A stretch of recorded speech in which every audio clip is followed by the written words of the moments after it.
Kyrgios crashed out of the Miami Open last night with a stereotypical Nick Kyrgios bang. He's had one of those seasons where actually things have started to pick up for him a little bit, and we've expected that perhaps he was getting to a point where he was mature and maturing, and that video's not actually playing for us at the moment, but suffice to say that he lost it a bit, Colm Boohig.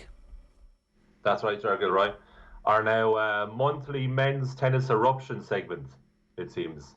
And Nick Kyrgios is back, and it's a shame. Grand Slam champion Kyrgios has gone back to his old ways. He was having such a brilliant 2022. But yeah, it all erupted last night. People might have been distracted with the Ireland game. They mightn't have seen it, or they could have seen it on social media. Kyrgios playing his fourth round match at the Miami Open against Yannick Sinner, world number 11. It was the first meeting between the pair. Sinner's one of the best young players in the game. It was a very tight first set. Kyrgios was complaining about the slow court at the start of the set. Never a good sign for Kyrgios when he's complaining about the surface.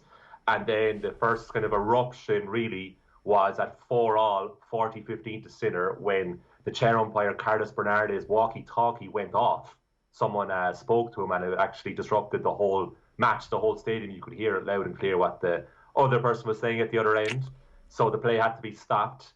The point replayed, and Sinner won that game. So Kyrgios wasn't happy about that, but he did take it to a tiebreak. Started a tiebreak 2-1. Kyrgios hits wide, smashes his racket, breaks it. Again, not a good sign, but you know, doable. In the world of Kyrgios, he can go on. But it all turned at 5-3 in the tiebreak, so a very crucial moment, like very, very tight scoreline. Kyrgios was docked a point for what was perceived as unsportsmanlike conduct for talking to the crowd. The chair umpire felt that he was abusing him, the umpire himself, and he docked him a point, which meant that Sinner had 3 set points. Kyrgios double faulted, handing Sinner the first set. Kyrgios walked back to the chair umpire and gave him an absolute verbal lashing, called him every name under the sun, and smashed the racket against the chair multiple times.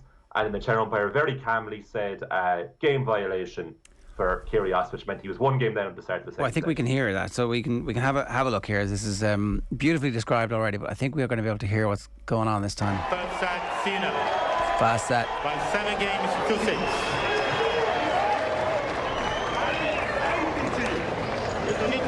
What does that mean? What does that mean? So you give me, what's unsportsmanlike about it? What is unsportsmanlike? But what is unsportsmanlike? But what is unsportsmanlike? I was talking to my friend. No, you're talking to my friend about me. And you're talking bad I want about to talk to someone. myself. Get me someone. Get me someone now.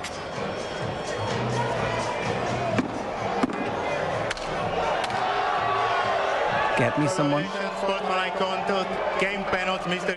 Oh, that's the game penalty. So he starts the second set of game down. Starts the second set of game down, so Sinner has to break straight away and never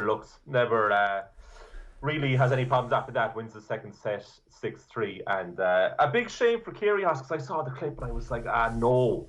Do you know, I've been defending you for 3 years straight. Like, I thought you had turned the corner here, because he seems like a happy guy. And he sent you a message on your wedding day and everything. Do you know what I mean? I thought we had something going on there, but I was disappointed to see him go back to old ways. As I said, he's a Grand Slam champion. Won the Australian Open doubles with his partner Thanasi Kokkinakis in January, and they're through to the semi-finals of this doubles tournament as well at Miami. And he was brilliant at Indian Wells, which is known as the 5th Grand Slam.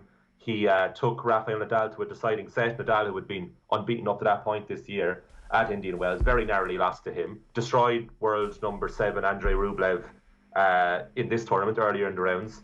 So he has all the talent, as we know, but yeah, he went absolutely nuts on this occasion. Sinner, meanwhile, didn't say a word throughout, just kept his head down and kept him playing. And also, amidst all of that, right in the middle of all that chaos, a fan went onto the court and got a selfie with Kyrgios. He was happy to oblige. Oh, wow.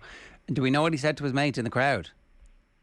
Yeah, he tweeted about it afterwards, Kyrgios. So he said, the quote was, this is according to himself, "You could do the job of the umpire. What was said to my best friend that got me unsportsmanlike code violation at 5-3 in the first set tiebreak. With hundreds of thousands of dollars on the line, that was the decision he made because the umpire's feelings got hurt. Get new people." The Nick Kyrgios show. It's I feel I've come around to feeling a little bit sorry. This is a very different situation from some of the other ones that he's not taking anything out physically on anybody apart from the racket, and this is a different. It does feel like there's a self-sabotage element going on just as he's getting to the point of reaching the potential that he has. So maybe that comes later in his career, but we've spoken before that there's a possibility, the constant possibility of retirement hanging over him. It's hard to know what's going to happen. Yeah, he's kind of like, I suppose, Gareth Bale a bit as equivalent, for different reasons, kind of a part-time tennis player. But he does seem genuinely happy. I think the girlfriend has a big part to play. They're kind of all over social media together, and he constantly refers to her as his best friend for a guy who has a big circle as it is. And I think she kind of centred him and realigned him. And he posted a few weeks ago a picture from, I think, 2019, and there were visible physical scars in his arm for self-harm. So he went through a very tough time, and he said, he's a completely different person now. So when you see this meltdown happening yesterday, that was a real throwback to a few years ago. But for him, look, there was perceived injustice. It wasn't like he went onto the court unmotivated, which has been a problem in the past. As I said, he annihilated Rublev, who's one of the world's best players, a couple of days ago, like really destroyed him. And it's a bit like, when you say a child's being quiet in another room, you're a bit worried because they're being too quiet. It's the opposite with Kyrgios. When he's being quiet, you can be happy because he's focused. He doesn't say a word. It's when he starts getting verbal. Like I said, his first complaint in this match was the surface. It's never a good sign. That's simmering. That means something's about to implode. And yeah, there probably is a self-destructive element in him that, geez, I'm doing very well in my career at the moment, and this is the moment that it all imploded for him again. But look, as I say, he's into the semi-finals of the doubles. He actually won his quarter-final later that day. So maybe he wasn't too affected by it, but it was amazing to me was Sinner's composure, and the umpire, to be fair to him, stood up for himself. And I kind of appreciate that, because I think Kyrgios gets away with a lot at the same time, as much of a fan of his that I am. As we found out this week, as Denzel Washington would say, at your highest moment, be careful. That's when the devil comes for you, and his devils were there last night. Colm, good stuff. Thanks a million. All right, take it easy. That's your latest Nick Kyrgios update from our Nick Kyrgios correspondent, Colm Boohig.